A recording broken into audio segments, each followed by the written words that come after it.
O'zbek tilining kelajagi, davlat tili, intellekt tili. Til bu oddiy vosita emas, til bu mustaqillikni ichki chegarasi. Davlat chegarasi xaritasida bo'lsa, til bu oyna. Shuning uchun men bugun sizga aytmoqchiman, o'zbek tili bu intellekt tili bo'lishi kerak.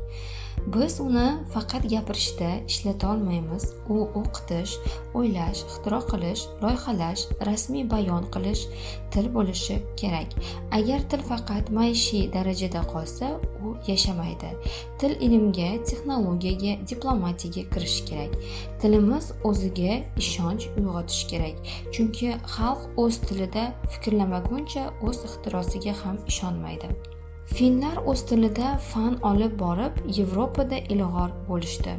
Qozog'iston tilini zamonaviylashtirish uchun alifbo, lug'at va terminlar bazasini yaratdi. Demak, til bu milliy transformatsiyaning a'zosi.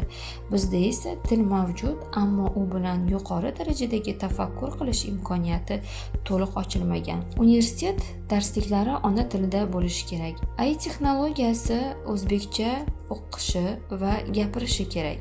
Tadqiqotlar o'zbek tilida yozilishi va tarjima qilinishi kerak. Chunki til bu xalqning ongini shakllantiradi. Kim qanday til bilsa, o'ylasa, shunday jamiyat quradi. Har bir fan bo'yicha o'zbek tilida elektron terminlar bazasi bo'lsa, o'zbek tilidagi ilmiy jurnallar xalqaro darajaga chiqarilishi, o'zbekcha so'zlashuvchi sun'iy intellekt bolalar va ustozlar uchun, har bir vazirlik hujjatlarini to'liq o'zbek tilida yuritish. Bu orqali til intellekt maydoniga chiqadi.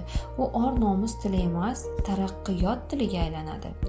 Bugungi til bu moda emas, til bu milliy kuch.